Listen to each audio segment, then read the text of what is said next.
to reference interview.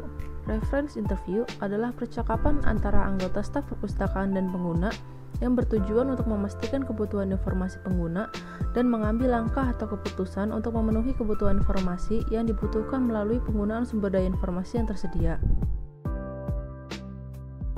Tujuan dari reference interview. Yang pertama adalah mendapatkan kepercayaan dari pengguna. Yang kedua, memahami pertanyaan pengguna terkait konteksnya dan tujuan pertanyaan.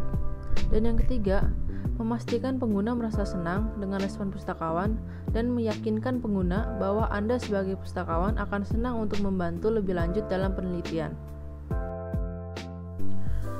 Ada beberapa tahapan reference interview, yaitu pertama, ada pembukaan wawancara.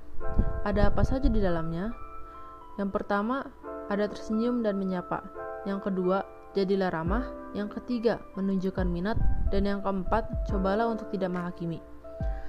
Lalu tahapan reference berikutnya, yaitu ada negosiasi pertanyaan. Di dalamnya ada mendengarkan, menerjemahkan, mengajukan pertanyaan, dan memastikan pertanyaan. Yang dimaksud menerjemahkan di sini adalah proses dialogis komunikasi.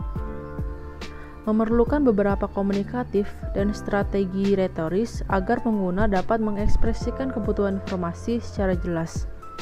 Oleh karena itu, peran pustakawan adalah untuk membantu pengguna mengekspresikan keinginan dalam istilah yang dapat dimengerti oleh pustakawan.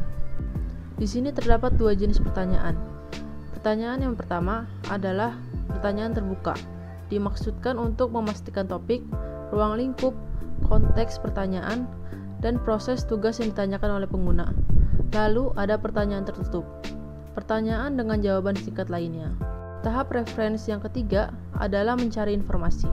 Tahapan referensi yang keempat adalah mengkomunikasikan informasi kepada pengguna. Dan tahapan referensi yang kelima adalah penutupan wawancara. Ada beberapa karakteristik pustakawan. Yang pertama, ada kesabaran. Yang kedua, ada kepekaan. Yang ketiga, pengetahuan yang luas tentang organisasi pengetahuan sumber daya cakupan dengan peristiwa saat ini, pengetahuan populer, dan lain-lain. Yang keempat, pengetahuan yang mendalam tentang sumber-sumber referensi.